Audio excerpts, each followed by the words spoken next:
칠흑 같은 어둠이 도시를 삼킨 밤이었다.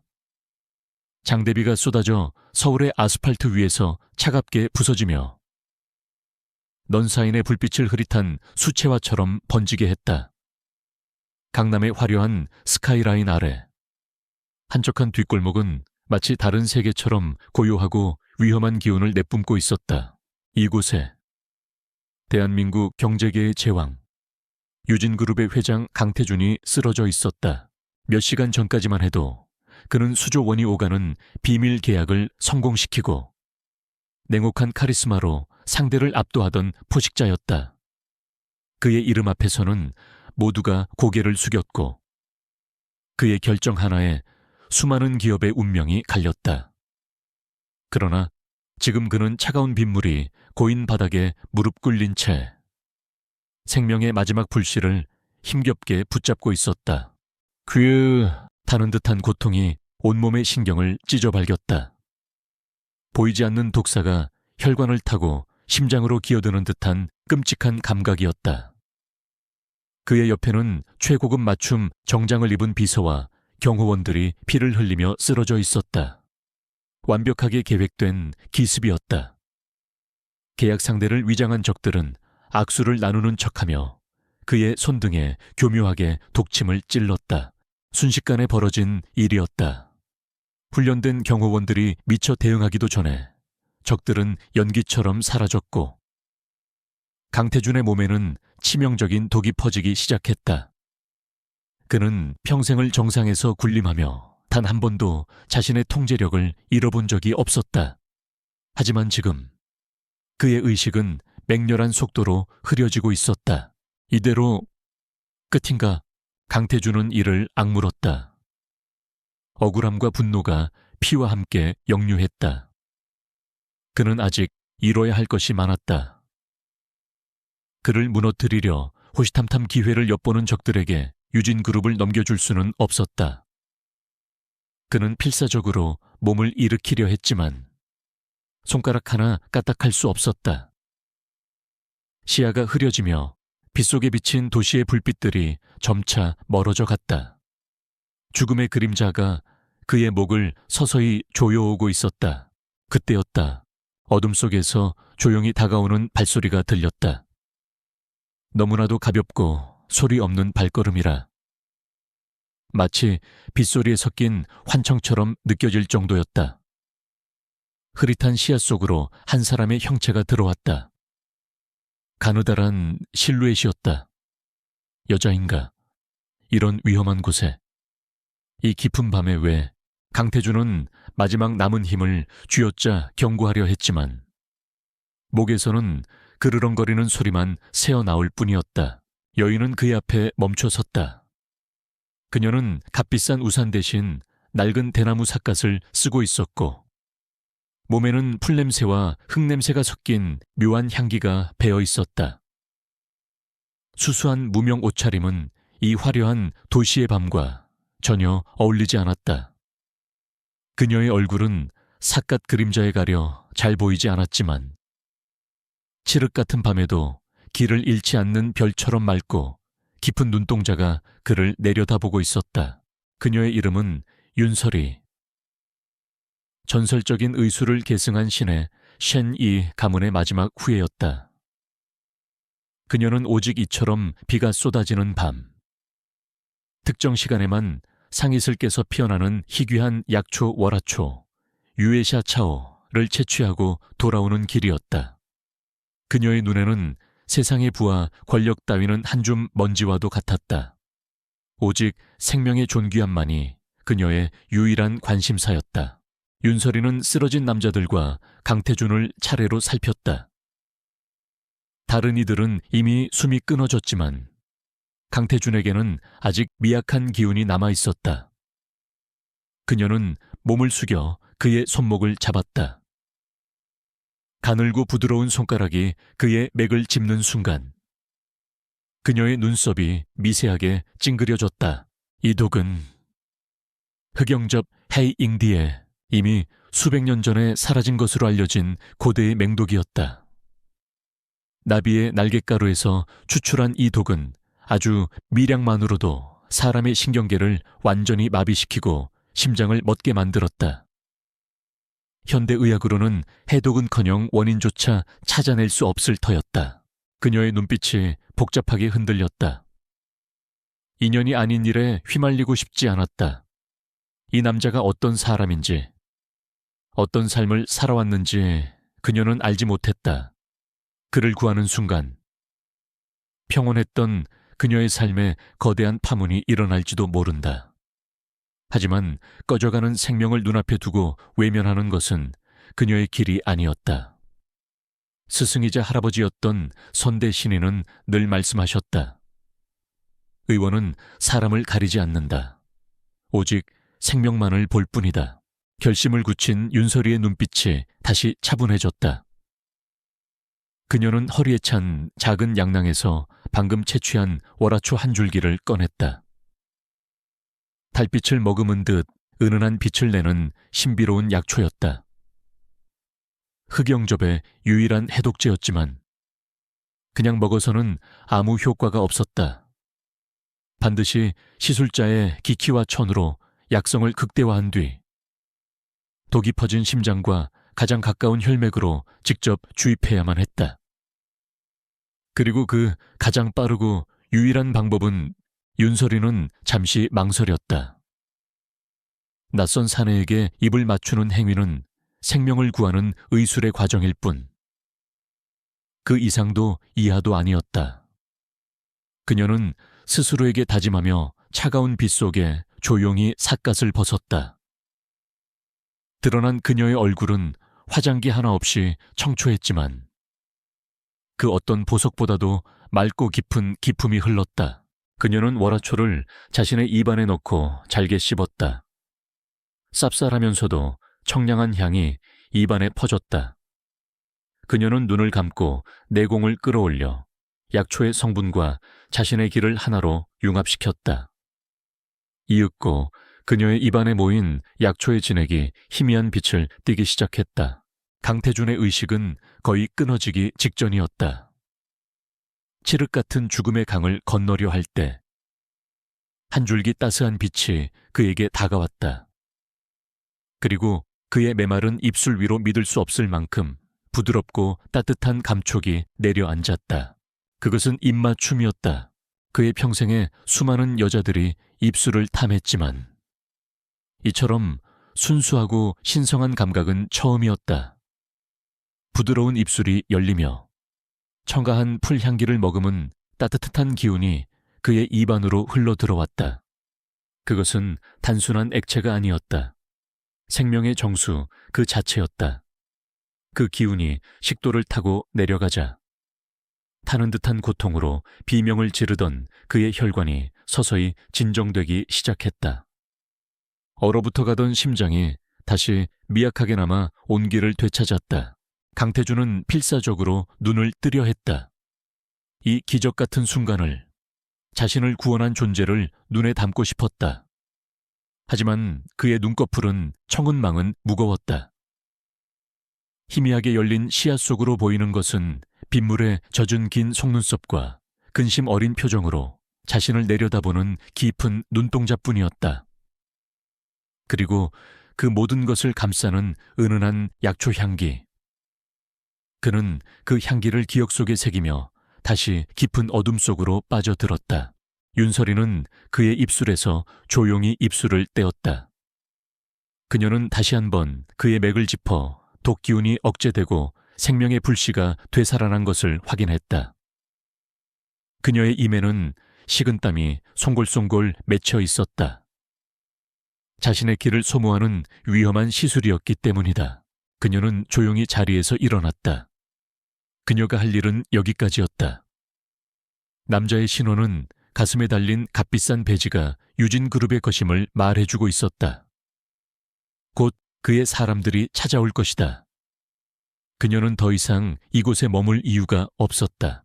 삿갓을 다시 눌러 쓴 그녀는 한순간의 망설임도 없이 어둠 속으로 발걸음을 옮겼다.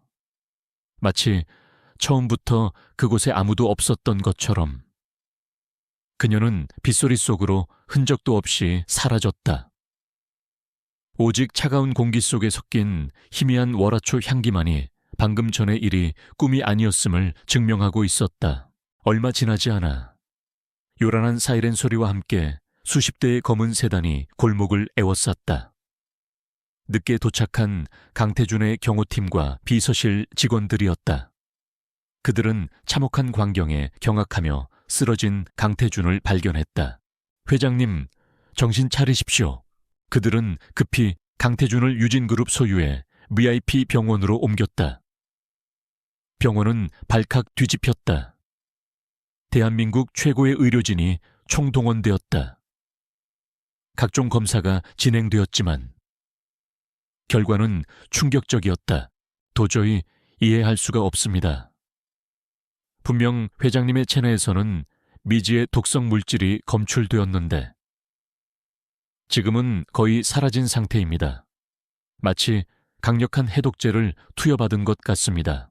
하지만 누가 어떻게 현장에서는 어떤 약물도 발견되지 않았습니다. 의사들은 고개를 저었다. 그들의 의학 상식으로는 설명할 수 없는 현상이었다. 강태준은 며칠 후 기적적으로 의식을 되찾았다. 그의 몸은 놀라운 속도로 회복되고 있었다. 눈을 뜬 그가 가장 먼저 뱉은 말은 이것이었다. 그라, 나의 목소리는 쉬어 있었지만 그 안에 담긴 명령의 무게는 조금도 변하지 않았다. 충성스러운 비서가 다급히 물었다. 누구를 찾으라는 말씀이십니까? 회장님을 공격한 배후를 말씀하시는 겁니까? 강태준은 천천히 고개를 저었다. 그의 눈에는 그날 밤의 마지막 기억이 선명하게 떠올랐다. 아니, 나를 살린 여자, 그의 머릿속에는 오직 3가지 단서만이 남아있었다. 칠흑 같은 밤에도 별처럼 빛나던 깊은 눈동자, 은은하고 신비로운 약초 향기, 그리고 그의 생명을 구한 기적 같은 입맞춤. 그것은 강태준이라는 제왕의 삶을 송두리째 뒤흔들 운명적인 만남의 시작이었다. 강태준이 의식을 되찾은 지 일주일이 지났다. 유진그룹의 심장부. 강남 테헤란로의 가장 높은 빌딩 꼭대기에 위치한 회장실은 숨막히는 침묵에 잠겨 있었다. 강태준은 거대한 통유리창 앞에 서서 발 아래 펼쳐진 도시를 내려다보았다. 수많은 빌딩과 자동차의 불빛이 마치 그의 발밑에 엎드린 신하들처럼 보였다. 모든 것을 가졌고 모든 것을 통제하는 제왕의 자리였다. 하지만 지금 그의 내면은 지독한 무력감과 조바심으로 들끓고 있었다. 아직인가? 그의 등 뒤에 그림자처럼 서 있던 김 비서가 허리를 숙였다. 죄송합니다. 회장님, 그날 밤의 CCTV는 대부분 폭우 때문에 화질이 좋지 않았고 골목 입구는 완벽한 사각지대였습니다. 동원할 수 있는 모든 인력을 투입했지만 변명은 됐다. 강태준의 목소리는 얼음장처럼 차가웠다. 그는 천천히 돌아서 책상으로 걸어갔다. 그의 걸음걸이는 흠잡을 데 없이 완벽했지만 아무도 모르게 그의 신경계 깊숙한 곳에서는 그날 밤에 독이 남긴 잔재가 희미한 통증을 일으키고 있었다. 최첨단 의료기술로도 완전히 제거하지 못한 독의 흔적이었다. 그것은 언제 터질지 모르는 시한폭탄과 같았고 그의 완벽한 통제력에 생긴 유일한 흠집이었다. 그 흠집을 제거할 수 있는 유일한 열쇠는 그 여자였다. 그의 머릿속에서는 그날 밤의 기억이 끊임없이 되풀이되었다. 죽음의 문턱에서 느꼈던 부드러운 입술의 감촉과 신비로운 약초 향기. 그것은 단순한 환상이 아니었다. 그의 몸이 그 증거였다. 설명할 수 없는 방식으로 자신을 되살려낸 기적. 그 기적을 행한 여자를 찾아야만 했다. 그것은 단순한 호기심이나 은혜를 갚기 위함이 아니었다. 자신의 생존을 위한 절박한 필요였다. 강태준은 책상 위에 태블릿을 들어 올렸다. 화면에는 유진그룹의 정보팀이 분석한 수백 개의 데이터가 떠 있었다. 그들은 실종된 여자를 찾기 위해 도시 전체를 이 잡듯 뒤지고 있었다. 하지만 그녀는 마치 처음부터 존재하지 않았던 사람처럼 어떤 흔적도 남기지 않았다. 향기, 약초 냄새가 났어. 그가 혼잣말처럼 중얼거렸다.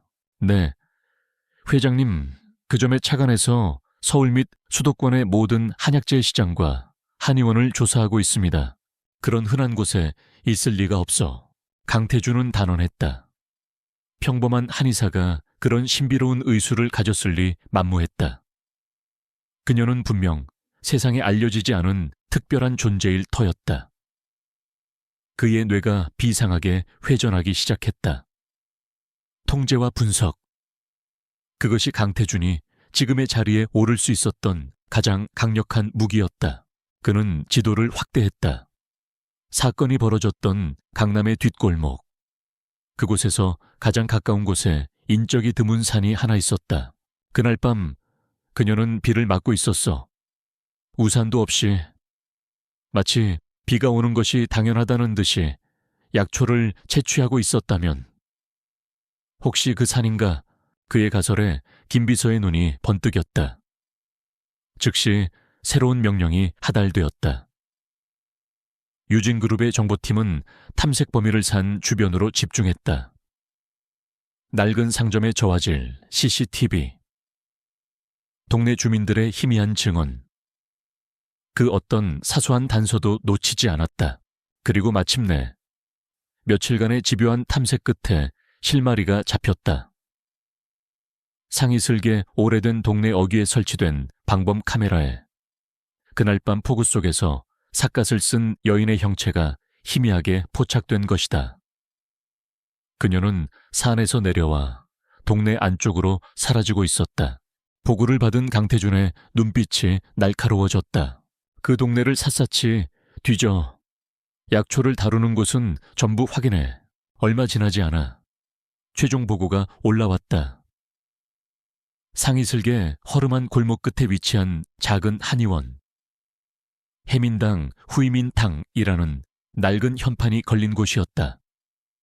원장은 윤설이라는 젊은 여자로 동네 노인들을 상대로 소소하게 진료를 하며 살고 있다고 했다. 사진 속의 한의원은 금방이라도 쓰러질 듯 낡고 초라했다. 강태준의 미간에 깊은 주름이 패였다. 이런 누추한 곳에 그 신비로운 여인이 있다고 믿기지 않았지만 유일한 단서였다. 그는 직접 확인하기로 결심했다. 다음 날 오후 해민당 앞에 좁은 골목은 전례 없는 소란에 휩싸였다. 번쩍이는 검은색 세단 여러 대가 골목을 가득 메웠고 말끔한 정장 차림의 경호원들이 차에서 내려 일사불란하게 주위를 통제했다. 동네 사람들은 평생 구경도 못 해볼 광경에 창문 뒤에 숨어 수군거렸다. 마지막으로 가장 값비싼 세단의 뒷문이 열리고 강태준이 모습을 드러냈다. 한치의 흐트러짐도 없는 최고급 맞춤 정장과 그의 몸에서 뿜어져 나오는 압도적인 위압감은 이 낡은 동네의 풍경과 극명한 대조를 이루었다. 그는 마치 다른 차원에서 온 존재 같았다. 그는 해민당의 낡은 문 앞에 섰다. 문틈으로 쌉쌀하면서도 마음을 안정시키는 약초 향기가 새어나오고 있었다. 그가 그토록 찾아 헤매던 바로 그 향기였다. 심장이 미세하게 빠르게 뛰었다. 그는 천천히 문을 열고 안으로 들어섰다. 한의원 내부는 생각보다 더 비좁고 소박했다. 벽면을 가득 채운 낡은 약재 서랍과 천장에 매달려 말라가는 약초들. 햇살이 들어오는 창계는 한 여인이 앉아 약절구에 무언가를 빻고 있었다. 규칙적으로 들려오는 쿵쿵 소리가 한의원의 고요함을 채웠다. 강태준은 숨을 죽였다. 그가 본 것은 수수한 무명 옷을 입은 여인의 옆모습이었다. 화장기 없는 맑은 얼굴, 질끈 묶은 머리카락, 그리고 약재를 다루는 정성스러운 손길. 그녀에게서는 세상의 어떤 화려함도 찾아볼 수 없었지만 시간의 흐름을 잊게 만드는 깊은 평온함이 느껴졌다. 여인이 고개를 들었다. 시선이 마주치는 순간 강태준은 확신했다. 바로 그 눈빛이었다. 모든 것을 꿰뚫어 보는 듯한 깊고 고요한 눈동자. 그날 밤 죽음의 어둠 속에서 자신을 내려다보던 바로 그 눈이었다. 찾았다는 안도감과 함께 그의 내면에 잠재되어 있던 지배자의 본능이 고개를 들었다. 그는 이 여자를, 자신의 생명을 손에 쥔 이 신비로운 존재를 자신의 통제에 두어야만 했다. 김 비서가 앞으로 나서며 묵직한 가방을 그녀 앞에 낡은 탁자 위에 올려놓았다. 철컥 소리와 함께 가방이 열리자 안에는 5만 웡원 지폐가 가득했다. 이어서 강태준은 안주머니에서 수표 한 장을 꺼내 돈다발 위에 던졌다. 금액이 적혀 있지 않은 백지 수표였다. 이것이 강태준의 방식이었다.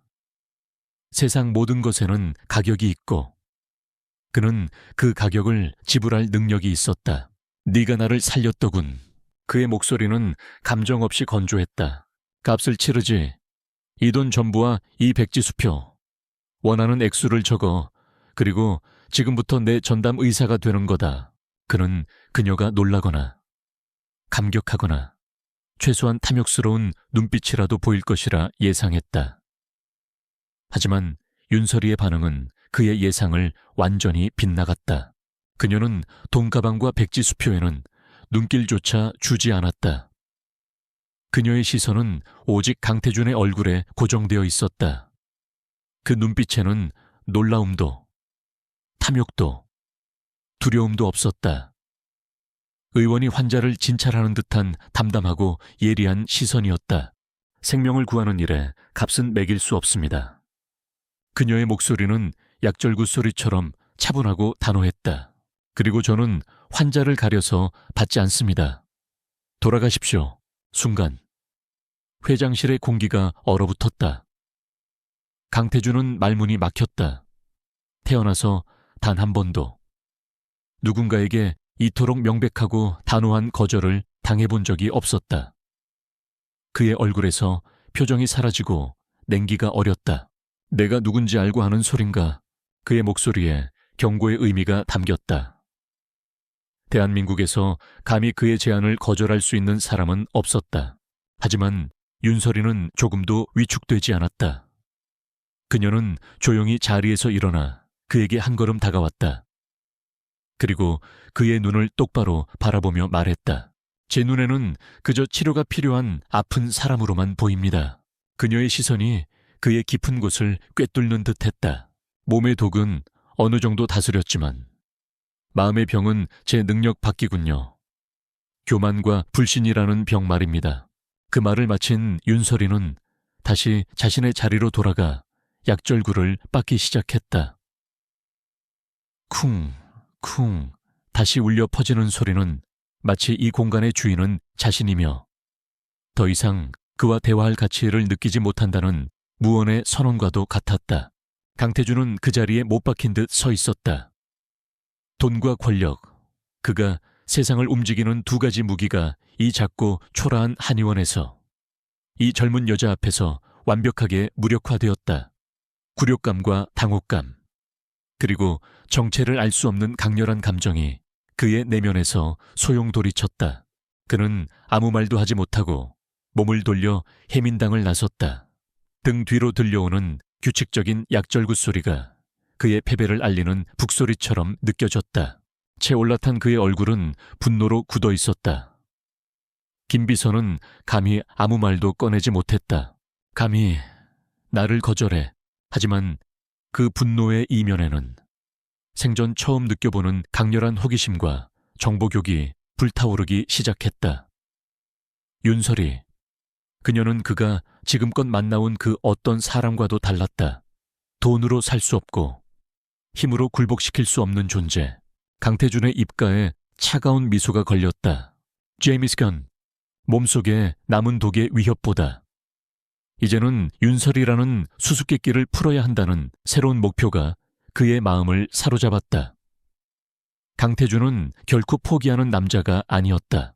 일주일 후 서울의 중심부에 위치한 6성급 호텔 임페리얼 팰리스의 그랜드 볼룸은 대한민국을 움직이는 권력자들의 화려한 사교장으로 변해 있었다. 전국경제인연합회가 주최하는 연례만찬회는 재계 총수들과 유력 정치인, 언론계 거물들이 한자리에 모여 서로의 힘을 과시하고 은밀한 정보를 교환하는 총성 없는 전쟁터였다. 그 전쟁터의 중심에는 단연 유진그룹의 회장 강태준이 있었다. 굴욕적인 거절을 당했던 해민당에서의 일은 그의 냉정한 표정 뒤에 감춰져 있었다. 그는 다시 완벽한 제왕의 모습으로 돌아와 있었다. 그의 주변으로는 나방이 불빛에 이끌리듯 사람들이 몰려들었고 그의 말 한마디에 분위기가 좌우되었다. 강 회장, 요즘 안색이 더 좋아진 것 같군. 얼마 전 건강이 안 좋다는 흉흉한 소문이 돌던데 역시 헛소문이었어. 한 대기업의 늙은 회장이 아첨 섞인 농담을 건넸다. 강태준은 입가에 희미한 미소만 띈 채 와인잔을 살짝 들어보였다. 하지만 그는 와인을 마시지 않았다.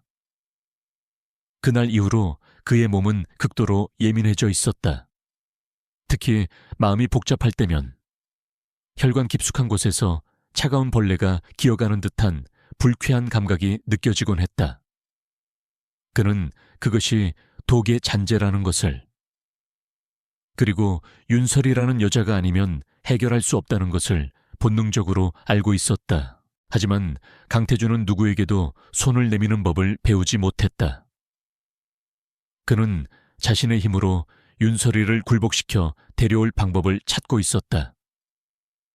그녀의 배경, 약점, 원하는 것, 그 무엇이든 알아내서 거래를 할 생각이었다. 그의 세상에서는 통하지 않는 거래란 없었으니까.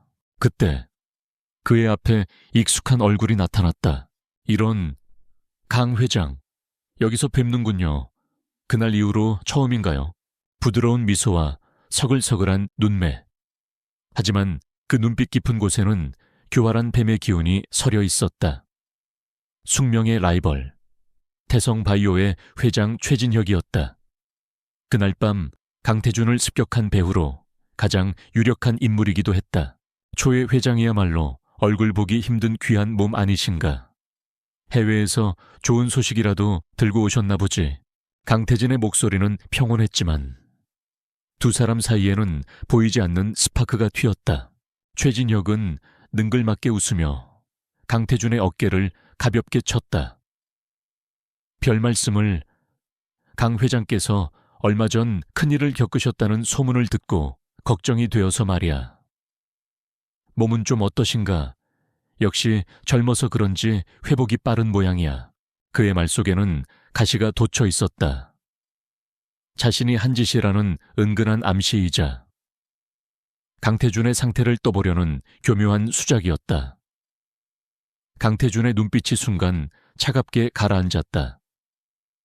바로 그 순간 그의 심장 부근에서 송곳으로 찌르는 듯한 날카로운 통증이 맹렬하게 피어올랐다. 그는 자기도 모르게 낮은 신음을 흘리며 가슴을 움켜쥐었다. 최진혁의 눈의 순간 만족스러운 빛이 스쳐 지나갔다. 와해 그러나 강 회장 어디 안 좋은가? 신경 쓸 것 없어. 강태준은 이를 악물고 통증을 억눌렀다. 하지만 한번 시작된 발작은 걷잡을 수 없었다. 시야가 흐려지고 다리의 힘이 풀렸다. 그의 몸이 균형을 잃고 옆으로 기울어지며 화려하게 쌓아 올린 샴페인 타워를 덮쳤다. 와장창! 수백 개의 유리잔이 깨지는 굉음과 함께 연 회장은 순식간에 아수라장으로 변했다. 사람들의 비명, 경호원들의 다급한 외침이 뒤섞였다. 회장님, 김 비서가 사색이 되어 달려왔지만 강태준은 이미 바닥에 쓰러져 격렬하게 경련하고 있었다. 그의 얼굴은 새파랗게 질려 있었고 입에서는 고통스러운 신음이 터져 나왔다. 그의 몸은 불덩이처럼 뜨거웠다가도 얼음장처럼 차가워지기를 반복했다. 일사빨리 의사를 불러. 연 회장에 있던 대기업 총수들의 주치의들이 황급히 달려들었다. 하지만 당대 최고의 명의라는 그들도 속수무책이었다. 혈압과 맥박은 비정상적으로 요동쳤고 증상은 그 어떤 의학서에서도 찾아볼 수 없는 기이한 것이었다. 원인을 알 수 없습니다. 이대로 두면 심장마비로 위험합니다. 의사들의 절망적인 외침에 연 회장은 공포에 휩싸였다. 최진혁은 멀찍이 서 그 광경을 지켜보며 입가에 잔인한 미소를 지었다. 그의 계획대로였다. 흑영접의 독은 한번 발현되면 해독제를 쓰지 않는 이상 발작을 거듭할수록 더욱 강해져 결국 심장을 파괴하고 마는 무서운 독이었다. 강태준은 오늘 여기서 끝장날 터였다. 모두가 절망에 빠져 그의 죽음을 예감하던 바로 그 순간이었다. 소란스러운 연 회장의 문이 조용히 열렸다. 그리고 안으로 들어서는 한 사람의 모습에 모든 이의 시선이 집중되었다. 화려한 드레스와 턱시도 물결 속에서 수수한 무명 옷차림의 윤설이는 마치 다른 세상에서 온 사람처럼 이질적이었다.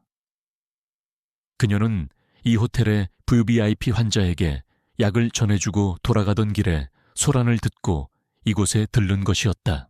그녀의 등장은 아수라장 같던 연 회장의 묘한 정적을 가져왔다. 그녀의 침착하고 고요한 기운이 소란을 압도했다. 그녀는 주위의 시선은 아랑곳하지 않고 인파를 헤치며 쓰러진 강태준에게로 망설임 없이 걸어갔다. 멈춰 누구냐. 강태준의 경호원들이 그녀를 막아섰다. 하지만 그때 모든 것을 포기한 듯한 표정으로 있던 김 비서가 그녀를 알아보고 절박하게 외쳤다. 비켜, 이분이야 회장님을 살릴 수 있는 유일한 분이라고. 경호원들이 머뭇거리며 길을 열자 윤설이는 강태준의 곁에 무릎을 꿇었다. 그녀는 그의 손목을 잡고 잠시 맥을 짚었다. 그리고 그녀의 입에서 나지막한 진단이 흘러나왔다. 흑영접의 잔독이 심맥을 공격하고 있군. 시간이 없어. 그녀의 눈빛은 그 어느 때보다 진지하고 날카로웠다. 그녀는 허리춤의 작은 수주머니에서 무언가를 꺼냈다. 그것은 자수로 장식된 낡은 천 필통이었다. 그녀가 필통을 펼치자 그 안에서 길이와 굵기가 다른 여러 개의 은침이 서늘한 빛을 발했다. 그 모습을 본 의사 중 하나가 기가 막히다는 듯 소리쳤다. 지금 뭐 하는 겁니까? 이런 위급한 상황에 검증되지도 않은 민간 요법이라니 당장 그만두시오. 하지만 윤설이는 그의 말을 들은 척도 하지 않았다. 그녀의 두 눈은 오직 강태준의 상태에만 집중되어 있었다. 그녀는 가장 긴 은침 하나를 뽑아들었다. 그리고 다음 순간 보는 사람의 눈을 의심하게 만드는 광경이 펼쳐졌다. 그녀의 손놀림은 보이지 않을 정도로 빠르고 정확했다. 마치 수십 년간 훈련한 무예 고수처럼 그녀는 망설임 없이 강태준의 가슴과 팔, 머리의 혈 자리에 정확하게 침을 꽂아 넣었다. 그녀의 손끝에서 은침으로, 은침에서 강태준의 몸으로 보이지 않는 기운이 흘러 들어가는 듯했다. 놀라운 일이 벌어졌다. 죽을 듯이 발작하던 강태준의 몸이 서서히 잠잠해지기 시작했다. 거친 숨소리가 잦아들고 새파랗던 얼굴에 혈색이 돌아왔다. 요동치던 맥박이 기적처럼 안정을 되찾았다. 연 회장은 숨막히는 정적에 휩싸였다. 모두가 눈앞의 비현실적인 광경을 믿을 수 없다는 듯 바라보고 있었다. 최첨단 의료 장비와 명의들이 포기한 환자를 저 젊은 여인이 단 몇 개의 은침만으로 살려내고 있었다. 최진혁의 얼굴에서 미소가 사라지고 경악과 불신이 떠올랐다. 마지막 침을 놓은 윤설이는 조용히 그의 상태를 살폈다. 이윽고 그녀는 순서대로 침을 뽑기 시작했다. 그녀가 자리에서 일어서자 강태준이 희미하게 눈을 떴다. 윤설이는 의식을 차린 그를 차갑게 내려다보며 말했다.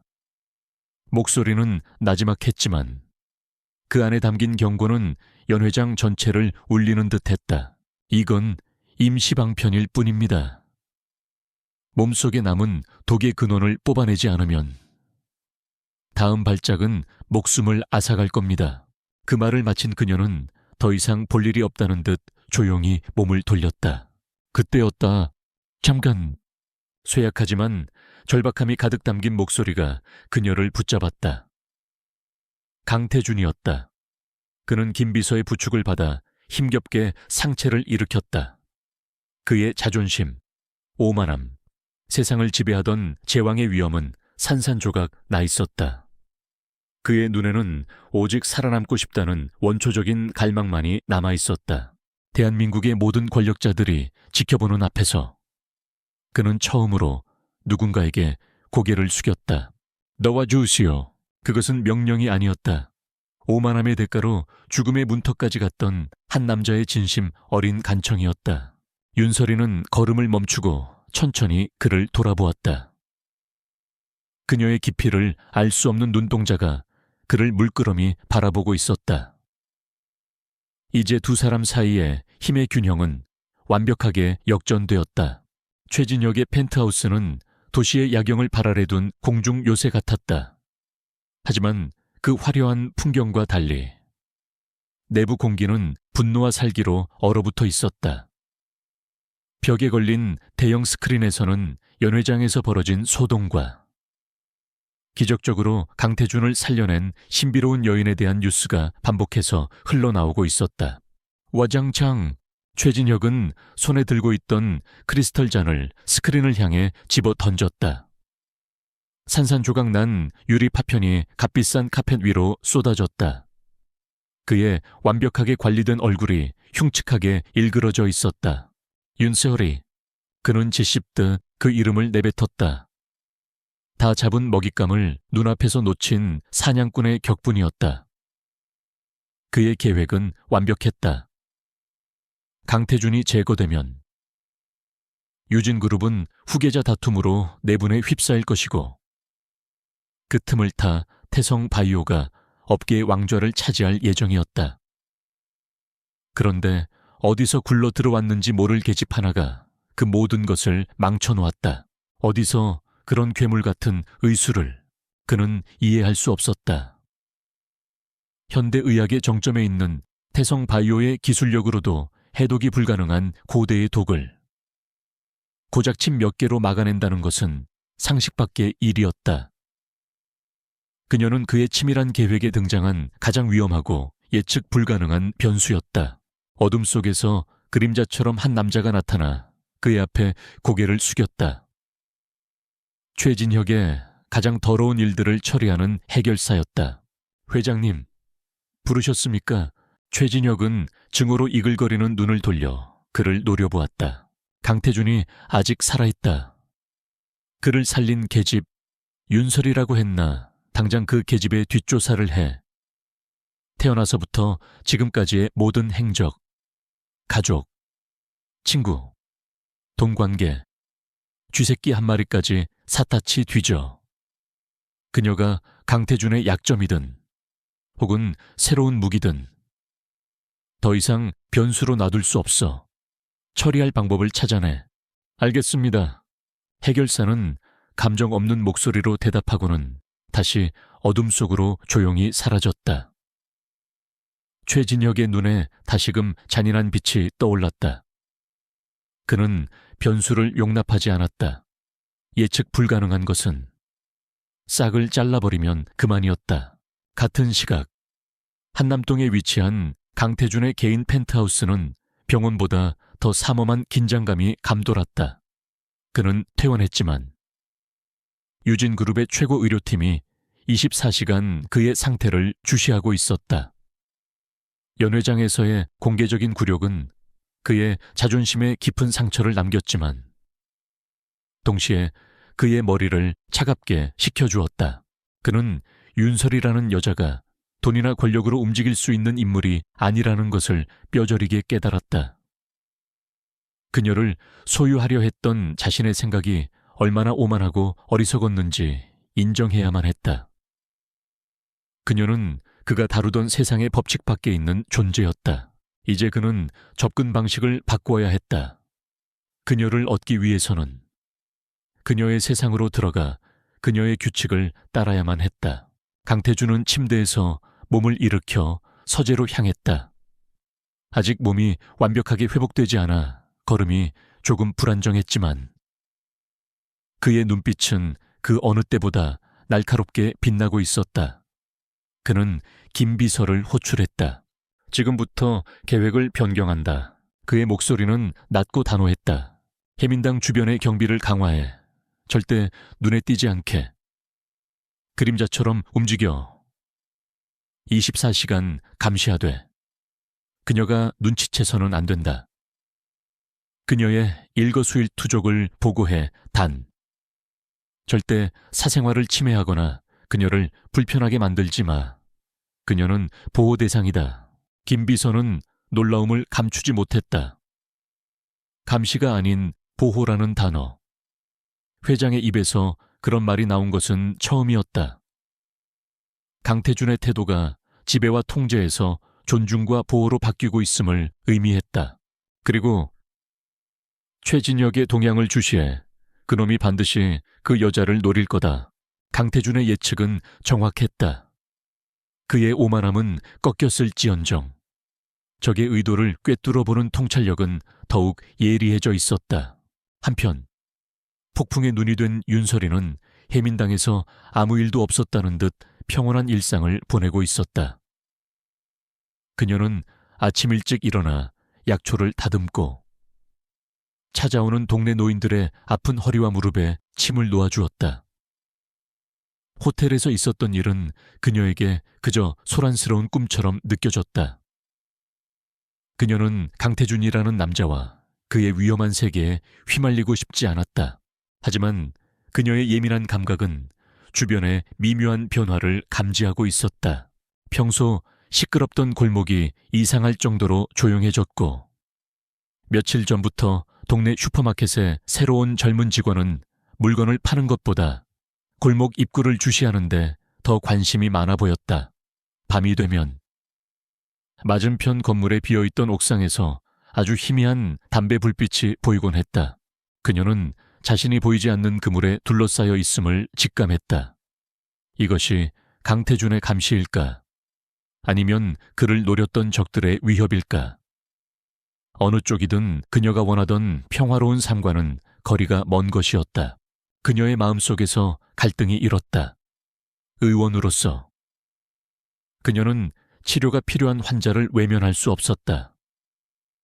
강태준의 몸에 남은 독은 언젠가 다시 그의 목숨을 위협할 것이 분명했다.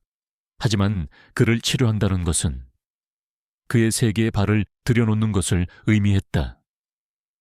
그녀의 가문이 대대로 지켜온 비밀과 평온한 삶을 모두 위협에 빠뜨릴 수도 있는 위험한 도박이었다. 그녀의 고민이 깊어지던 며칠 뒤 해민당 주변을 맴돌던 두 종류의 그림자가 마침내 서로의 존재를 인지하기 시작했다. 최진혁이 보낸 해결사의 부하들은 거칠고 조급했다. 그들은 해민당 주변의 상인들에게 돈을 뿌리거나 은근한 협박을 하며 윤설이에 대한 정보를 캐내려 했다. 그들의 어설프고 폭력적인 방식은 조용한 동네에서 금방 눈에 띄었다. 반면 강태준이 배치한 경호팀은 전직 특수부대 요원들로 구성된 엘리트들이었다.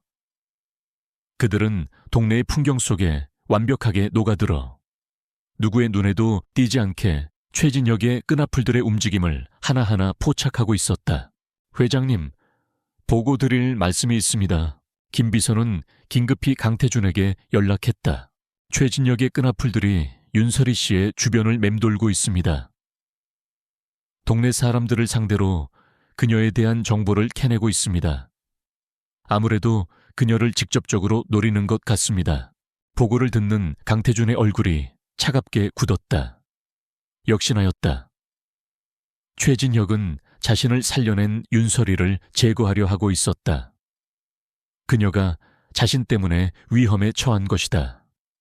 그날 밤 자신의 경호원들을 지키지 못했던 무력감이 다시 그의 가슴을 찔렀다.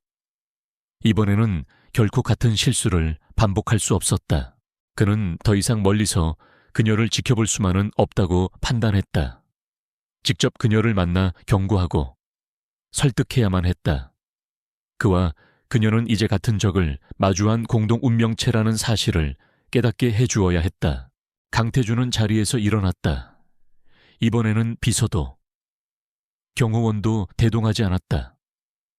그는 직접 차를 몰아 해민당으로 향했다.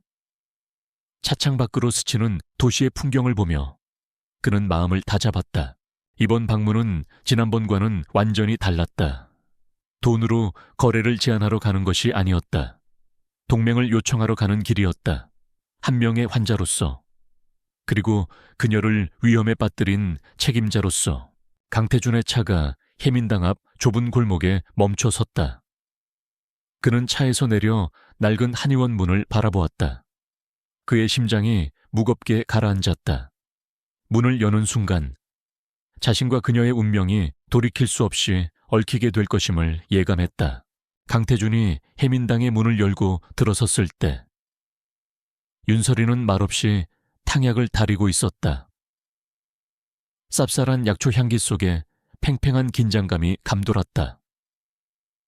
그녀는 그가 올 것을 알고 있었다는 듯 돌아보지도 않고 차가운 목소리로 말했다. 이곳은 당신 같은 사람이 올 곳이 아닙니다. 돌아가세요. 지난번에 단호한 거절과 같은 말이었지만 이번에는 강태준도 물러서지 않았다. 그는 그녀의 등 뒤에 서서 이전과는 전혀 다른 진지하고 절박한 목소리로 말했다. 윤설이 씨, 당신이 위험합니다. 그제야 윤설이가 불을 조절하던 손길을 멈추고 천천히 돌아섰다. 그녀의 눈빛은 여전히 경계심으로 가득했다. 나를 독살하려 했던 배후 세력이 당신의 존재를 알아챘소. 태성바이오의 최진혁. 그자가 당신을 내 약점이라 판단하고 부하들을 풀었소. 그들은 수단과 방법을 가리지 않는 잔인한 놈들이요. 강태준은 자신이 파악한 정보를 숨김없이 털어놓았다. 이것은 더 이상 그 혼자만의 싸움이 아니었다. 그녀를 끌어들인 이상 모든 정보를 공유하고 함께 대비해야만 했다. 하지만 윤설이의 표정은 변함이 없었다. 그건 당신의 적이지 내 적이 아닙니다. 나는 당신의 세계와 엮이고 싶지 않으니 이제 그만 돌아가 주십시오. 그녀의 완고함에 강태준은 순간 말문이 막혔다. 그는 답답함에 목소리를 높였다. 당신이 원하든 원치 않든 이미 엮였소. 나를 살린 그 순간부터 당신은 그저 선의를 베풀었을지 모르지만 그들에게는 내 목숨을 쥐고 있는 열쇠로 보일 뿐이란 말이오. 두 사람의 팽팽한 대화가 이어지던 바로 그 순간이었다. 고왕, 해민당의 낡은 문이 거대한 충격과 함께 부서져 나갔다.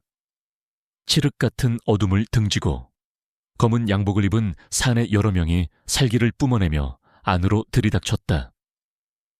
그들의 손에는 소의 파이프와 강목이 들려 있었다. 선두에 선 남자는 최진혁의 해결사로 뱀처럼 차가운 눈으로 한의원 내부를 훑었다. 찾아 그 계집이 가지고 있다는 비서 미슈를 찾아내 해결사의 외침과 함께 괴한들은 짐승처럼 날뛰기 시작했다. 그들은 수십 년간 윤설이의 가문이 소중하게 관리해온 약재 서랍을 부수고 정성껏 말리던 약초들을 짓밟았다. 와장창 쿵 하는 파열음이 고요했던 한의원을 순식간에 아수라장으로 만들었다. 윤설이의 얼굴이 하얗게 질렸다. 그러나 그것은 두려움 때문이 아니었다. 조상들의 피와 땀이 깃든 신성한 공간이 자신의 눈앞에서 무참히 짓밟히는 것에 대한 분노였다. 그녀의 시선은 한쪽 벽에 걸린 낡은 목함으로 향했다. 그 안에는 역대 신의들의 의술 비법이 담긴 의서들이 보관되어 있었다. 저것만큼은 절대로 빼앗길 수 없었다. 한 명의 괴한이 목함을 발견하고 탐욕스러운 미소를 지으며 다가왔다. 윤설이는 자기도 모르게 몸을 날려 목함 앞을 가로막았다. 안 돼. 이 계집이 비켜. 괴한이 거친 손을 뻗어 그녀의 어깨를 잡아채려던 찰나였다. 감히 누굴 건드려. 성난 사자의 포효와도 같은 외침과 함께 강태준이 윤설이의 앞을 막아섰다. 그는 미처 회복되지 않은 몸이었지만 본능적으로 그녀를 보호하기 위해 자신의 몸을 방패로 삼았다. 괴한이 휘두른 강목이 그의 팔을 스쳐 지나가며 옷이 찢어지고 붉은 피가 배어나왔다. 내 뒤에 있어요. 강태준은 고통을 참으며 윤설이에게 단호하게 말했다. 그의 넓은 등이 그녀의 시야를 가득 채웠다.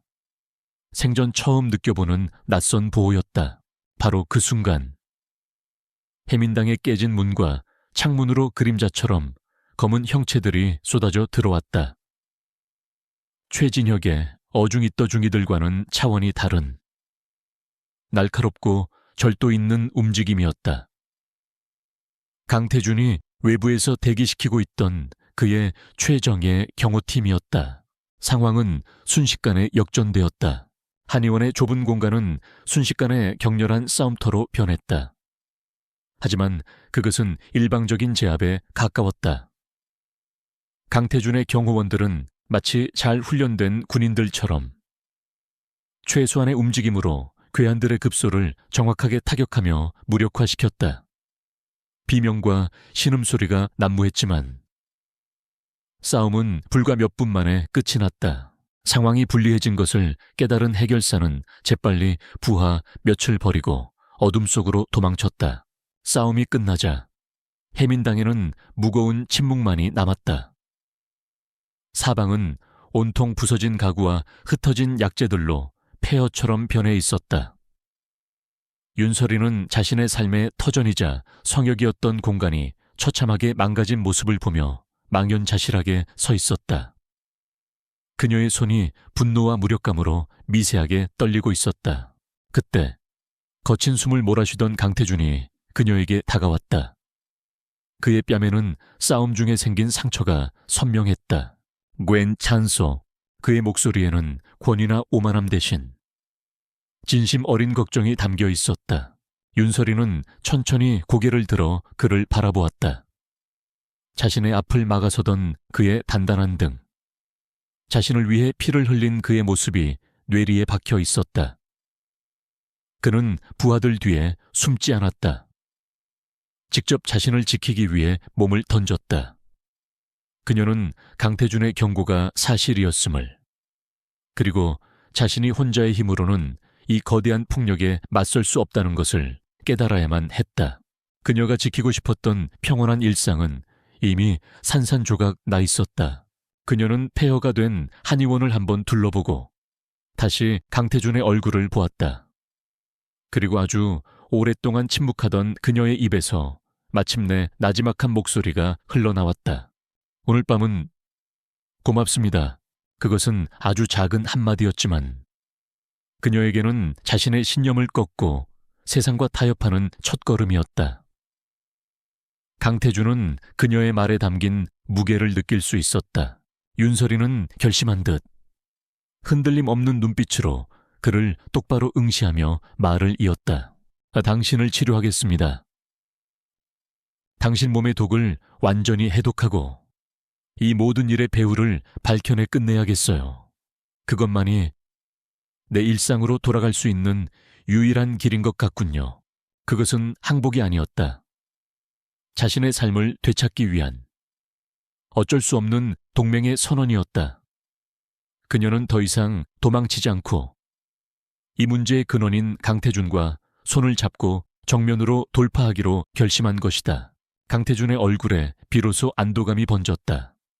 그는 돈이나 힘이 아닌 기꺼이 그녀의 방패가 되어줌으로써 마침내 그녀의 협력을 얻어냈다. 폐허가 된 한의원 안에서 어울리지 않는 두 사람은 위태로운 동맹의 첫발을 내디뎠다. 그것은 대한민국을 뒤흔들 거대한 폭풍의 서막이었다. 공격이 있었던 다음 날 아침, 해민당의 낡은 현판은 내려졌다. 강태준은 윤설이를 그의 철옹성으로 옮겼다. 하지만 그곳은 강남의 화려한 펜트하우스가 아니었다. 그의 제안을 윤설이가 단호히 거절했기 때문이다. 대신 그가 그녀를 위해 마련한 곳은 서울 외곽의 한적한 상이슬게 위치한 유진그룹 소유의 비밀스러운 한옥 영빈관이었다. 본래 국빈급 외빈들을 접대하기 위해 지어진 그곳은 현대적인 보안 시스템 속에 고즈넉한 전통의 미를 간직한 곳이었다. 아름답게 가꿔진 정원과 연못, 그리고 약재를 연구하고 다릴 수 있는 독립된 별채까지. 강태주는 그녀의 세계를 존중하고 배려하는 법을 배우고 있었다. 윤설이는 낯선 환경에 여전히 경계심을 풀지 않았지만 조상들의 의서와 소중한 약재들을 안전하게 옮겨온 것을 보고는 마지못해 그의 제안을 받아들였다. 그녀에게 가장 중요한 것은 의술을 이어가는 것이었고, 그러기 위해선 안전한 공간이 필요했다. 그녀는 별채 임시 진료실과 탕전실을 꾸리고 곧바로 강태준의 치료와 해독제 연구에 몰두했다. 그렇게 두 사람의 기묘한 동거 혹은 위태로운 동맹이 시작되었다. 매일 아침 강태준은 유진그룹의 회장이 아닌 한 명의 환자로서 윤설이 앞에 앉아야 했다. 그녀는 차가운 표정으로 그의 맥을 짚고 날카로운 은침으로 그의 온몸의 혈자리를 다스렸다. 뼈를 애는 듯한 고통이 따르는 해독 과정이었지만 강태준은 단 한 번의 신음도 내지 않고 묵묵히 견뎌냈다. 세상 누구에게도 보인 적 없는 자신의 나약한 모습을 그는 오직 그녀에게만 전부 내보여야 했다. 치료와 함께 독의 배후를 찾기 위한 두 사람의 공조 수사도 시작되었다. 강태준은 유진그룹에 방대한 정보망을 동원했고 윤설이는 의서에 기록된 고대의 지식을 제공했다. 흑영접은 인공적으로 합성할 수 있는 독이 아닙니다. 어느 날 저녁 별채의 연구실에서 윤설이가 낡은 의서를 펼쳐 보이며 말했다. 반드시 몇 가지 희귀한 약초가 핵심 원료로 들어가야만 해요. 그중 천잠화 티안찬화라는 것은 오직 한반도 특정 지역의 깊은 산속 그늘진 절벽에서만 자랍니다. 독의 근원을 찾으려면 이 약재의 출처부터 추적해야 합니다. 그녀의 전문적인 식견에 강태준은 감탄하며 즉시 김 비서에게 지시를 내렸다. 유진그룹의 팀은 대한민국 전체의 불법 희귀 약재 거래 내역을 샅샅이 뒤지기 시작했다. 거대한 톱니바퀴가 맞물려 돌아가듯 두 사람의 세계는 그렇게 하나로 엮여 들어가고 있었다. 함께하는 시간이 길어지면서 두 사람 사이에 차가운 공기에도 미묘한 변화가 생겨났다.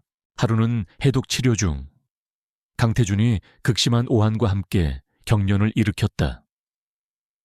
그의 몸이 걷잡을 수 없이 떨리자 늘 냉정함을 유지하던 윤설이의 눈빛이 순간 흔들렸다.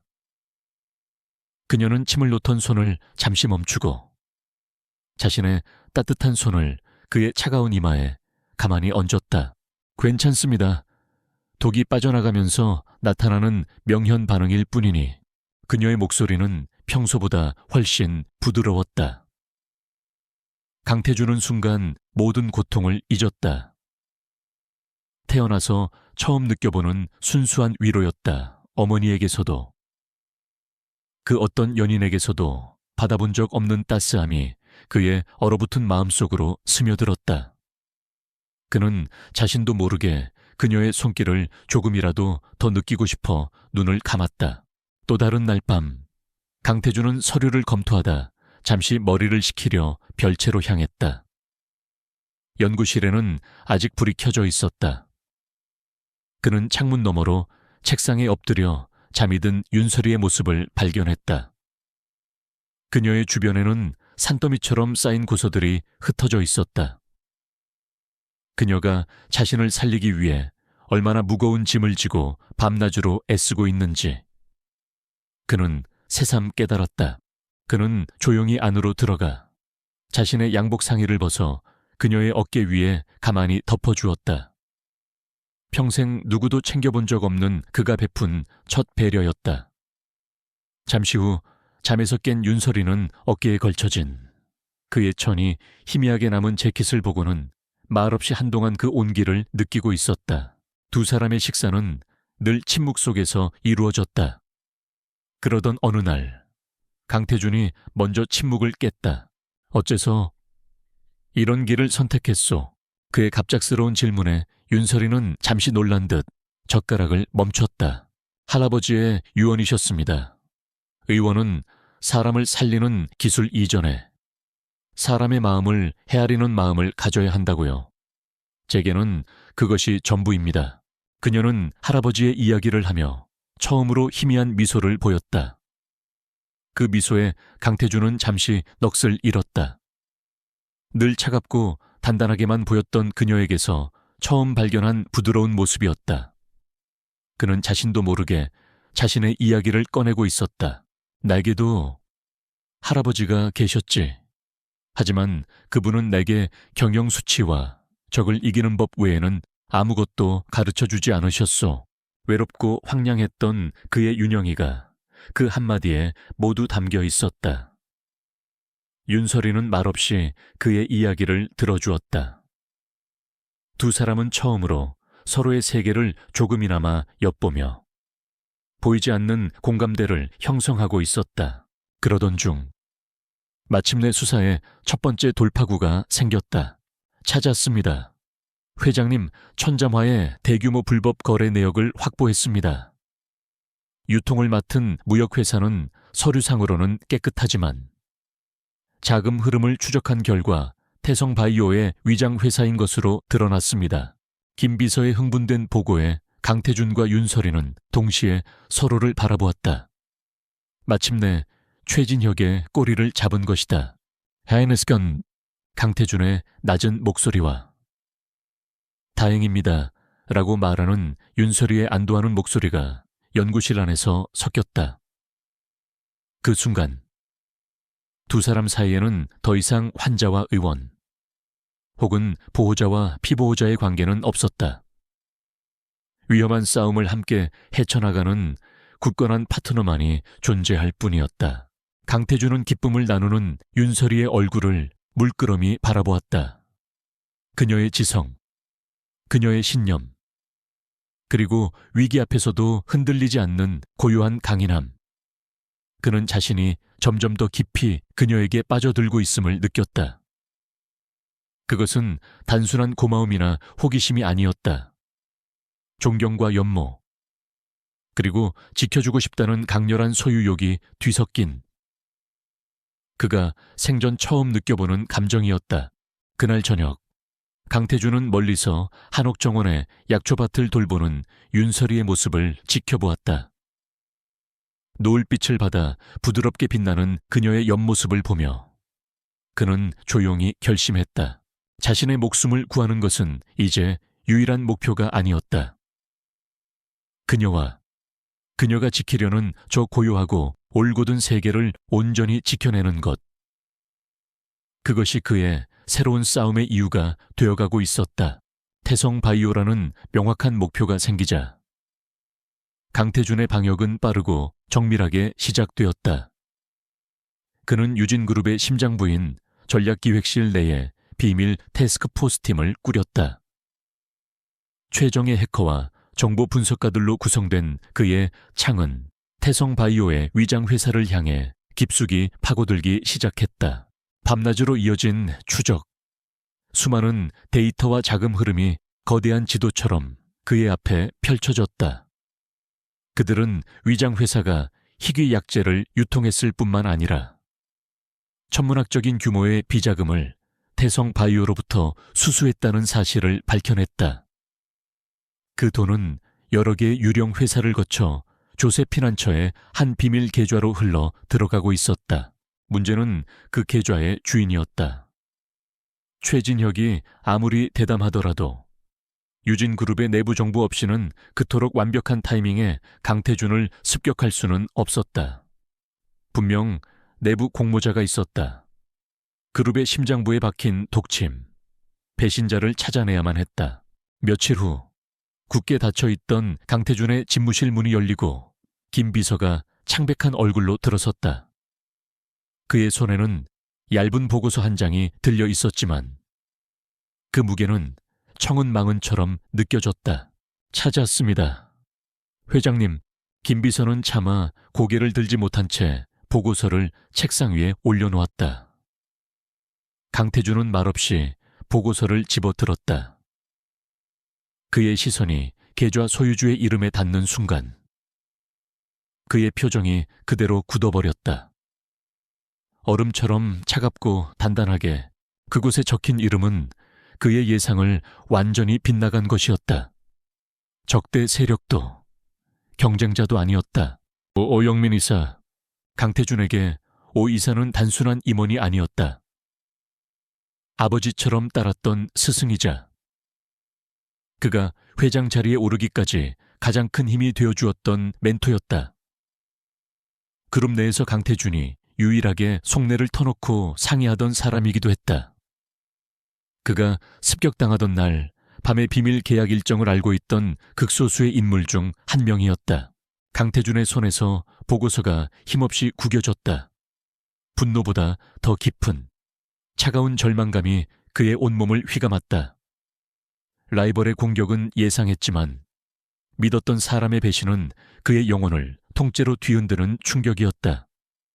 그가 쌓아 올린 인간에 대한 모든 신뢰가 한순간에 무너져 내리는 듯 했다.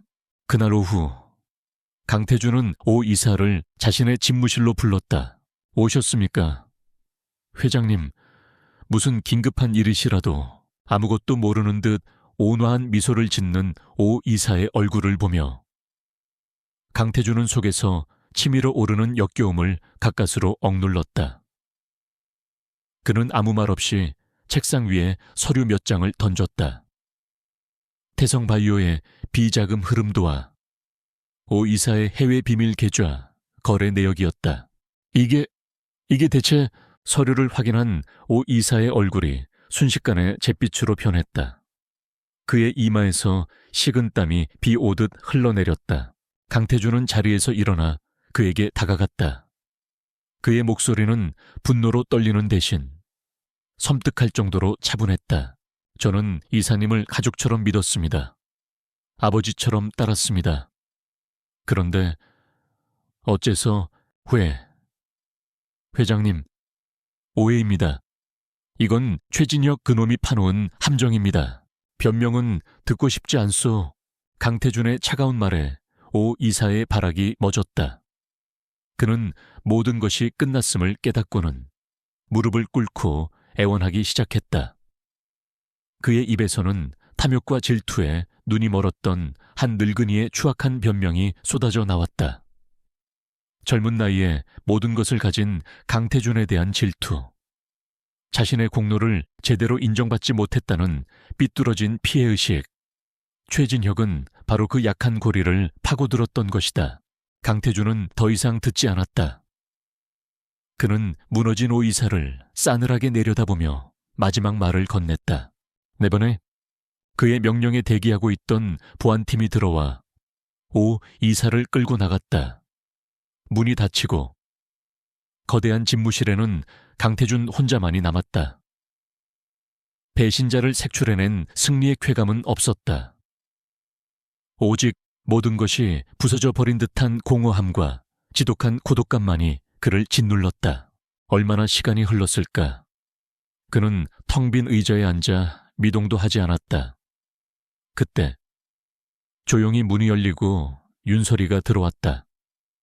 매일 저녁 행하는 치료를 위해 왔지만 집무실의 무거운 공기를 느끼고는 무슨 일이 있었음을 직감했다. 그녀의 시선은 책상 위에 흩어진 서류와 영혼이 빠져나간 사람처럼 앉아있는 강태준의 모습에 닿았다. 그녀는 아무것도 묻지 않았다. 대신 조용히 탕비실로 가 마음을 안정시키는 효능이 있는 약차를 우려내 그에게 건넸다. 따뜻한 찻잔의 온기가 강태준의 차가운 손으로 전해졌다. 독은 몸만 상하게 하는 것이 아닙니다. 윤설이는 그의 맞은편에 앉아 조용히 입을 열었다. 가장 무서운 독은 사람의 마음을 병들게 하는 불신과 배신이지요. 그녀의 말은 마치 그의 마음속을 들여다본 듯 했다. 강태준은 처음으로 그녀 앞에서 자신의 상처를 감추지 않고 고개를 들었다. 그의 눈빛은 길 잃은 아이처럼 흔들리고 있었다. 윤설이는 흔들림 없는 눈으로 그를 마주보며 말을 이었다. 하지만 썩은 부위를 도려내야 새살이 돋는 법입니다. 지금은 아프겠지만 이번 일로 회장님은 진짜 당신의 사람과 가면을 쓴 적을 구별할 수 있게 된 겁니다. 그것은 돈으로도 살 수 없는 귀한 가르침이지요. 그녀의 말에는 흔한 위로나 동정이 담겨 있지 않았다. 의원이 환자의 상처를 진단하고 처방을 내리듯 냉철하면서도 본질을 꿰뚫는 지혜가 있었다. 그녀의 말은 그의 절망적인 마음에 내리쬐는 한 줄기 빛과도 같았다. 파괴된 신뢰의 폐허 속에서 그는 무엇을 다시 세워야 할지 어렴풋이 깨닫기 시작했다. 강태준은 오랫동안 그녀를 바라보았다. 그는 이제껏 윤설이를 신비로운 의술을 가진 치료사 혹은 자신의 생존을 위한 필수적인 동맹 상대로만 여겨왔다. 하지만 지금 그의 가장 깊은 내면이 무너져 내린 이 순간 그의 곁을 지키며 올바른 길을 가리켜주는 그녀는 전혀 다른 존재로 다가왔다. 그녀는 단순한 신의 샨이가 아니었다. 그의 상처받은 영혼을 치유하는 유일한 사람이었다. 그는 조용히 그녀가 건넨 약차를 마셨다. 쌉쌀하지만 따뜻한 기운이 온몸으로 퍼져나가며 그의 마음속을 짓누르던 차가운 얼음 덩어리를 조금씩 녹여주었다. 그날 밤 두 사람은 아무 말 없이 고요한 집무실에서 오랫동안 함께 앉아 있었다. 최진혁과의 외부의 전쟁은 아직 끝나지 않았지만 불신과 고독이라는 강태준의 내면의 전쟁은 그녀로 인해 잠시 평화를 맞이했다. 그는 더 이상 혼자가 아니었다. 오영민 이사의 배신은 태성바이오에게 치명타를 안겨주었다. 유진그룹은 확보한 증거를 바탕으로 언론과 검찰에 대대적인 공세를 퍼부었다. 태성바이오의 주가는 연일 폭락했고 최진혁은 불법 비자금 조성 및 살인교사 혐의로 검찰의 소환 통보를 받았다. 사방이 벽으로 막힌 절체절명의 위기였다. 최진혁은 자신의 사무실에서 맹수처럼 갇힌 채 울부짖었다. 강태준, 그리고 그 계집. 그의 눈은 증오와 광기로 번뜩였다. 이대로 무너질 수는 없었다. 그에게는 아직 마지막 패가 남아있었다. 모든 것을 걸고 판 전체를 뒤엎어버릴 최후의 한 수. 그는 더 이상 강태준의 목숨만을 노리지 않았다. 그의 모든 것. 그가 이룩한 제국과 명예를 한꺼번에 무너뜨릴 생각이었다. 마침내 운명의 날이 다가왔다. 유진그룹이 수년간의 연구 끝에 개발한 혁신적인 줄기세포 치료제 셀리젠셀리 겐우의 글로벌 런칭 행사가 열리는 날이었다. 이 행사는 전 세계의 언론과 투자자, 의학계의 석학들이 주목하는 유진그룹의 미래가 걸린 가장 중요한 무대였다. 최진혁은 바로 그곳을 자신의 마지막 전쟁터로 선택했다. 그는 비밀 연구실에서 개발한 새로운 독을 꺼내 들었다. 기존의 흑영접을 현대 생화학 기술로 변형시킨 흑영접계가이었다. 이건 단순한 독이 아니야. 그는 자신의 해결색에 섬뜩한 미소를 지으며 말했다. 기존의 해독 방식을 역으로 이용해 오히려 독성을 증폭시키지. 그 계집의 신비로운 의술도 이번엔 통하지 않을 거다. 이건 현대 과학과 고대 독술의 합작품이니까. 강태준은 전 세계가 보는 앞에서 가장 비참하게 죽게 될 거야. 같은 시각 행사가 열리는 컨벤션 센터는 희망과 기대로 가득 차 있었다. 배신자를 척결하고 위기를 극복한 유진그룹의 임직원들은 승리감에 도취해 있었다. 그 중심에는 윤설이의 치료로 눈에 띄게 건강을 되찾은 강태준이 있었다. 그는 오늘 행사의 주인공으로서 직접 기조연설을 할 예정이었다. 그의 곁에는 단아한 모습의 윤설이가 함께했다. 강태준은 그녀의 안전이 염려되어 행사가 끝날 때까지 자신의 곁에 있어 달라고 간곡히 부탁했다. 윤설이는 그의 불안을 이해하고 조용히 고개를 끄덕였다. 그녀는 무대 뒤편에 안전한 대기실에서 그를 지켜보기로 했다. 행사가 시작되기 직전 강태준은 대기실에서 잠시 숨을 골랐다. 그의 옆에 선 윤설이가 그의 넥타이를 가만히 바로잡아 주었다. 익숙하고 자연스러운 손길이었다. 오늘이 지나면 모든 것이 끝날 겁니다. 강태준이 그녀를 보며 부드럽게 말했다. 그의 눈에는 그녀를 향한 깊은 신뢰와 애정이 담겨 있었다. 윤설이는 말없이 그의 눈을 마주보며 희미하게 미소 지었다. 두 사람 사이에는 이제 어떤 말보다 더 강한 유대감이 흐르고 있었다. 마침내 행사의 막이 올랐다. 화려한 조명과 웅장한 음악 속에서 강태준이 무대 위로 걸어 나왔다. 장내를 가득 메운 박수갈채가 쏟아졌다. 그는 연단 앞에 서서 전 세계로 생중계되는 카메라를 향해 자신감 넘치는 목소리로 연설을 시작했다. 존경하는 내외 귀빈 여러분, 오늘 우리는 단순한 신제품을 공개하는 것이 아닙니다. 인류의 질병 정복 역사에 새로운 장을 열. 그의 연설은 막힘없이 유려했다. 셀리젠이 가져올 의학계의 혁명. 유진그룹의 비전을 이야기하는 그의 목소리에는 강한 확신이 실려 있었다. 최진혁의 함정은 누구도 예상치 못한 방식으로 작동했다. 그가 연설을 위해 사용하고 있는 마이크. 그 마이크의 스펀지 덮개에 무색무취의 기화성 독극물이 묻어 있었다.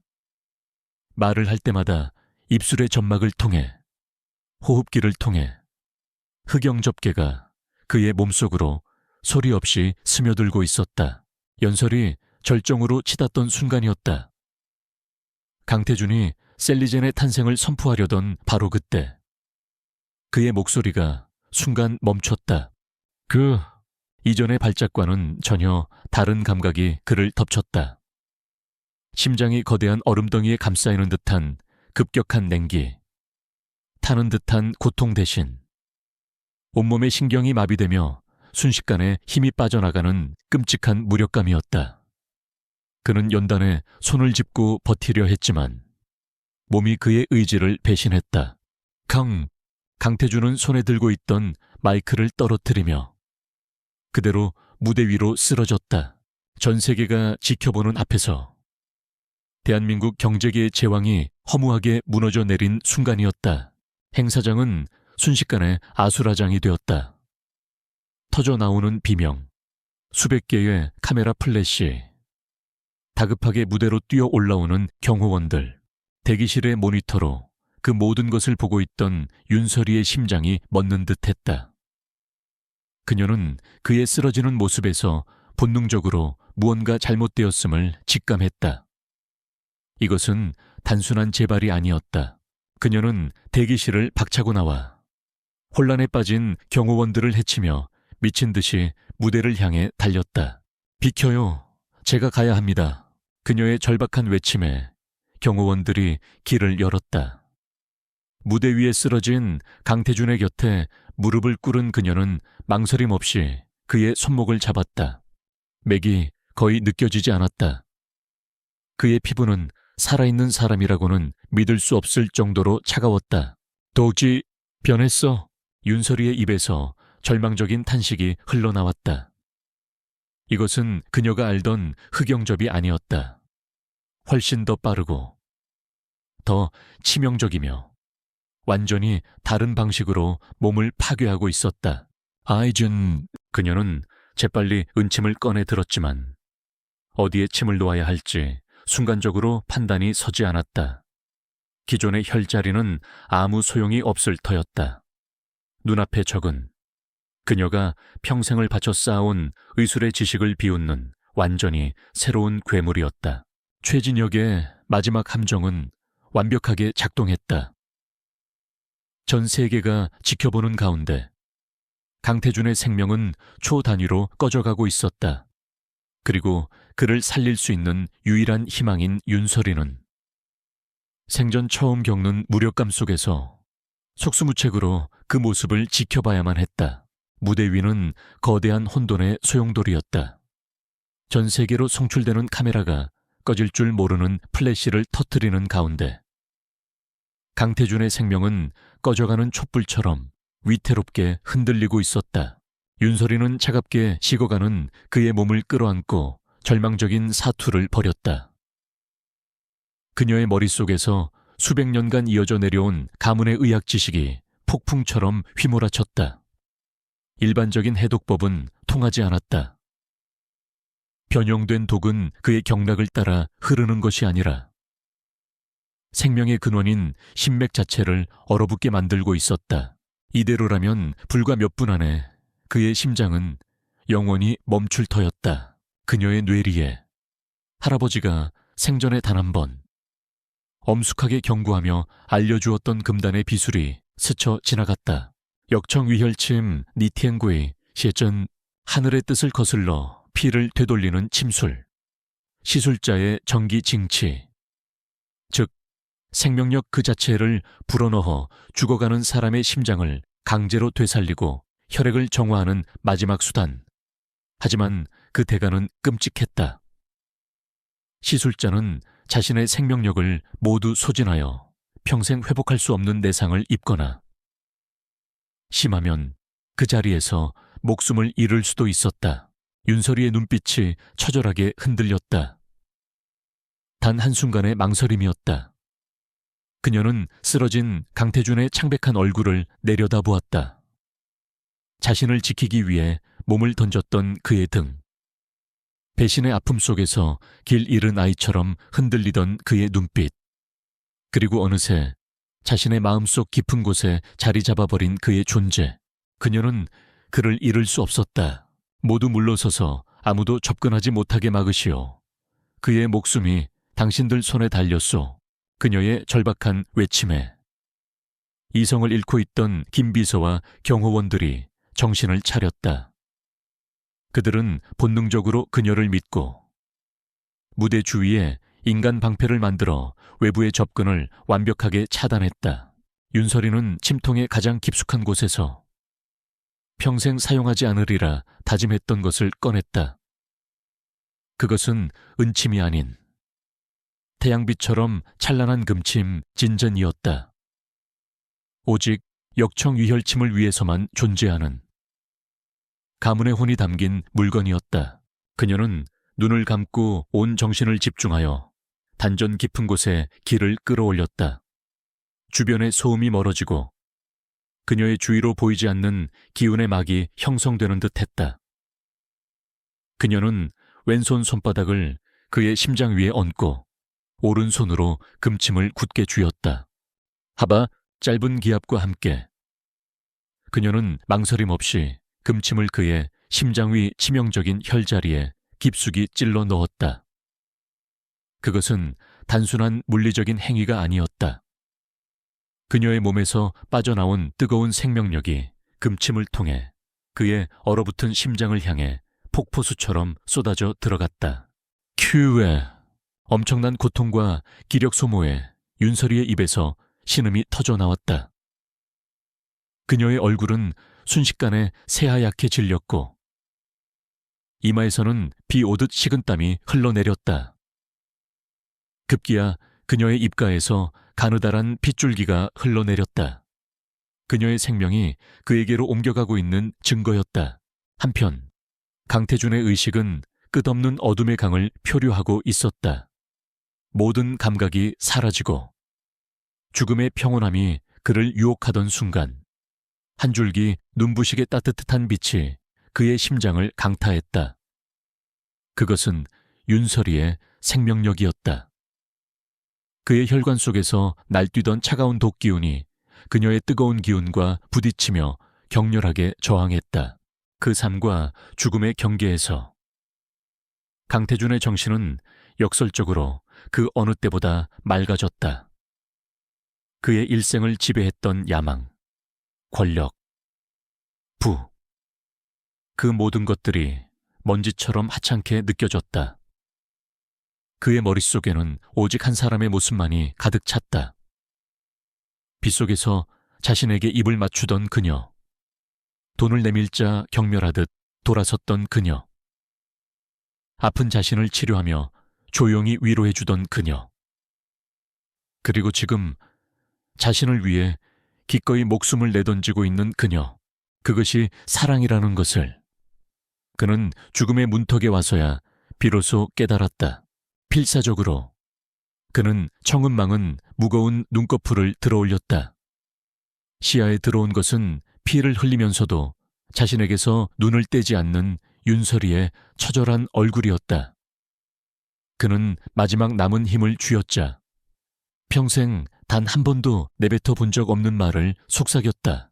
세월이, 윤설이 사랑해. 그의 희미하지만 진심이 담긴 고백이 그녀의 귓가에 닿는 순간 윤설이의 눈에서 뜨거운 눈물이 흘러내렸다. 그의 살고자 하는 의지가 그녀에게 마지막 힘을 불어넣어 주었다. 그녀는 남은 생명력을 모두 끌어모아 금침으로 흘려보냈다. 쨍 하는 소리와 함께 금침이 눈부신 황금빛을 발산했다. 그 빛이 강태준의 온몸으로 퍼져나가자 그의 심장을 옥죄던 얼음 같은 독기운이 유리처럼 산산조각 났다. 멈췄던 그의 심장이 쿵 하고 힘차게 다시 뛰기 시작했다. 바로 그 순간 모든 기력을 소진한 윤설이는 정신을 잃고 그의 옆으로 쓰러졌다. 같은 시각 행사장 근처에 주차된 차 안에서 최진혁은 이 모든 광경을 모니터를 통해 지켜보고 있었다. 그는 자신의 눈앞에서 벌어지는 기적을 믿을 수 없다는 듯 광기 어린 표정으로 소리쳤다. 말도 안 돼 죽어. 어서 죽으라고. 그의 완벽한 계획이 또다시 실패한 순간이었다. 그가 분노에 차 날뛰는 동안 그의 주변에서는 보이지 않는 그물망이 좁혀오고 있었다. 강태준의 정보팀은 테러 가능성을 염두에 두고 행사장 주변의 모든 통신과 움직임을 감시하고 있었다. 무대 위에서 벌어진 사태와 동시에 그들은 독의 출처와 최진혁의 위치를 이미 파악한 뒤였다. 요란한 급정거 소리와 함께 최진혁의 차는 순식간에 수십 대의 경찰차와 유진그룹의 검은 세단에 포위되었다. 차 문이 거칠게 열리고 그 앞에는 얼음처럼 차가운 얼굴에 김 비서가 서 있었다. 최진혁 회장, 살인미수 및 생화학 테러 혐의로 긴급 체포합니다. 이거에나 내가 누군 줄 알고. 최진혁은 발악하며 끌려 나왔다. 그가 강태준을 무너뜨리기 위해 준비했던 전 세계의 카메라가 이제는 반대로 그 자신의 비참하고 추악한 몰락을 남김없이 담아내고 있었다. 무대 위. 기적적으로 의식을 되찾은 강태준은 놀랍게도 몸을 일으켰다. 그는 구급대원들의 만류를 뿌리치고 자신의 옆에 쓰러진 윤설이를 조심스럽게 안아들었다. 방금 전까지 죽어가던 사람이라고는 믿을 수 없는 힘이었다. 그의 눈에는 더 이상 제왕의 냉혹함은 없었다. 오직 자신을 위해 모든 것을 희생한 여인을 향한 애틋한 사랑과 죽음도 불사할 듯한 맹렬한 보호 본능만이 이글거리고 있었다. 그는 전쟁에서 승리했지만 그의 유일한 관심은 이제 품 안에 잠든 그녀뿐이었다. 강태준 회장의 극적인 생환과 최진혁 회장의 몰락은 대한민국을 뒤흔든 대사건이었다. 태성바이오는 끝없는 나락으로 추락했다. 최진혁과 오영민 이사를 비롯한 공모자들은 빼도 박도 못할 증거 잡해 차례차례 법의 심판을 받았다. 세상을 떠들썩하게 했던 거대 재벌가의 암투는 그렇게 정의의 승리로 막을 내리는 듯했다. 사건이 있고 몇 주 후 유진그룹 의료원 최상층의 VVIP 병실. 하지만 침대에 누워있는 사람은 강태준이 아니었다. 창백한 얼굴로 잠들어 있는 윤설이. 그리고 그 곁을 뜬 눈으로 지사으며 지키는 강태준. 두 사람의 역할은 완전히 뒤바뀌어 있었다. 윤설이의 희생으로 강태준의 몸은 기적처럼 완벽하게 회복되었다. 몸속의 모든 독은 흔적도 없이 사라졌다. 하지만 그 대가로 그녀는 자신의 생명력을 거의 모두 소진해버린 상태였다. 의사들은 그녀가 깨어날 수 있을지 장담하지 못했다. 강태준은 변해 있었다. 세상을 호령하던 냉혹한 제왕의 모습은 온데간데 없었다. 그는 그룹의 모든 업무를 병실 구석에 마련된 임시 집무실에서 처리하며 단 한순간도 그녀의 곁을 떠나지 않았다. 그는 잠든 그녀의 손을 잡고 마른 수건으로 얼굴을 닦아주며 나지막한 목소리로 세상 돌아가는 이야기를 들려주었다. 그가 그녀에게 해줄 수 있는 유일한 것이었다. 미안하오. 당신을 내 위험한 세상으로 끌어들여서 정말 미안하오. 그의 진심 어린 사과와 후회는 잠든 그녀에게 닿지 못하고 허공에 흩어졌다. 그의 지극정성 때문이었을까? 보름이 지난 어느 날 새벽, 윤설이는 기적처럼 조용히 눈을 떴다. 그녀의 눈에 가장 먼저 들어온 것은 자신의 손을 꼭 잡은 채 의자에 기대 잠든 강태준의 지친 얼굴이었다. 그녀의 마음속에서 단단했던 무언가가 조용히 녹아내렸다. 윤설이가 회복하는 동안 강태준은 세상에서 가장 헌신적인 간병인이 되었다. 그는 서툰 솜씨로 그녀를 위해 과일을 깎고 입맛을 잃은 그녀를 위해 대한민국 최고의 요리사들을 불러 특별식을 만들게 했다.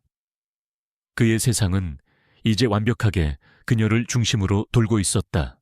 윤설이가 마침내 퇴원하던 날, 강태준은 대국민 기자회견을 열었다. 모두가 유진그룹의 향후 사업 계획이나 태성바이오 인수합병에 대한 발표를 기대했다. 하지만 강태준은 모두의 예상을 뒤엎었다. 그는 단상에 서서 가장 먼저 윤설이에게 깊이 고개를 숙였다. 저는 오늘 제 생명의 은인이자 대한민국 의학계의 살아있는 보물인 한 분을 소개하고자 합니다. 그는 윤설이를 단상으로 이끌었다. 수많은 카메라 플래시가 터지는 가운데 그는 그녀의 손을 굳게 잡고 폭탄 선언을 했다. 저는 오늘 제 개인 재산과 유진그룹의 자금을 출연하여 해민 의료재단을 설립하고자 합니다. 이 재단은 우리의 소중한 전통의학을 과학적으로 연구하고 현대화하여 전 인류에 공헌하는 것을 목표로 할 것입니다. 장내가 술렁였다. 그리고 이 위대한 과업을 이끌어갈 해민 의료재단의 초대 이사장으로 윤설이 원장님을 모시고자 합니다. 재단의 모든 운영은 윤 이사장님의 독립적인 권한하에 이루어질 것이며 저와 유진그룹은 지원을 아끼지 않을 것을 약속드립니다. 그것은 한 남자가 한 여자에게 바칠 수 있는 가장 거대하고 진실된 존경과 사랑의 표현이었다. 그는 그녀를 돈으로 사려 했던 과거의 자신을 전 국민 앞에서 공식적으로 참회하고 그녀의 세계를 존중하겠노라 맹세한 것이다. 몇 달 후 해민 전통의학연구원이 문을 열었다. 그곳은 전통 한옥의 아름다움과 최첨단 연구시설이 완벽한 조화를 이룬 꿈의 공간이었다. 윤설이는 그곳의 수장이 되어 자신의 의술을 젊은 후학들에게 전수하며 새로운 역사를 써 내려가고 있었다. 어느 맑은 날 오후, 강태준이 연구원을 찾았다. 그는 더 이상 딱딱한 정장 차림이 아니었다. 편안한 면바지에 소매를 걷어붙인 셔츠 차림의 그는 이제 유진그룹의 회장이라기보다는 사랑하는 여인을 만나러 온 평범한 남자의 모습이었다. 그는 연구실이 아닌 거대한 유리 온실 속에서 윤설이를 발견했다. 그곳에는 월화초를 비롯한 수많은 희귀 약초들이 최적의 환경에서 자라고 있었다. 윤설이는 약초 하나하나를 정성스럽게 돌보고 있었다. 그리고 그녀의 옆에는 이제는 제법 익숙한 솜씨로 잡초를 뽑고 흙을 고르는 강태준이 있었다. 그는 그녀의 세계를 이해하기 위해 기꺼이 흙을 묻히는 법을 배우고 있었다. 여기 당신의 세상에 와보니 강태준이 허리를 펴며 땀을 닦고는 윤설이를 보며 부드럽게 미소 지었다. 비로소 내가 있을 곳을 찾은 것 같소. 권력의 정상보다 당신의 약초밭이 더 편안하고 행복하다는 걸 이제야 알았소. 윤설이는 말없이 그를 보며 따뜻하게 미소 지었다. 강태주는 그녀에게 다가가 조심스럽게 그녀의 손을 잡았다. 그리고 천천히 그녀에게 입을 맞췄다. 그것은 빗속의 어두운 골목에서 생존을 위해 나눴던 첫 입맞춤과는 전혀 다른 것이었다. 아픔도 절박함도 없는, 오직 서로를 향한 깊은 사랑과 미래에 대한 약속만이 가득한 따뜻하고 부드러운 입맞춤이었다. 냉혹했던 총재는 이제 없었다. 그의 자리에는 한 여인을 위해 기꺼이 자신을 낮추고 그녀의 세계를 자신의 우주로 삼은 한 남자가 서 있을 뿐이었다. 그는 아내를 머리 위에 이고 살게 만든다는 세간의 농담처럼 자신의 구원자이자 유일한 사랑인 그녀를 세상 그 무엇보다 소중히 여기며 살아갈 터였다. 두 사람은 푸른 약초 향기 가득한 온실 속에서 함께 만들어갈 영혼을 마주보며 조용히 미소 짓고 있었다.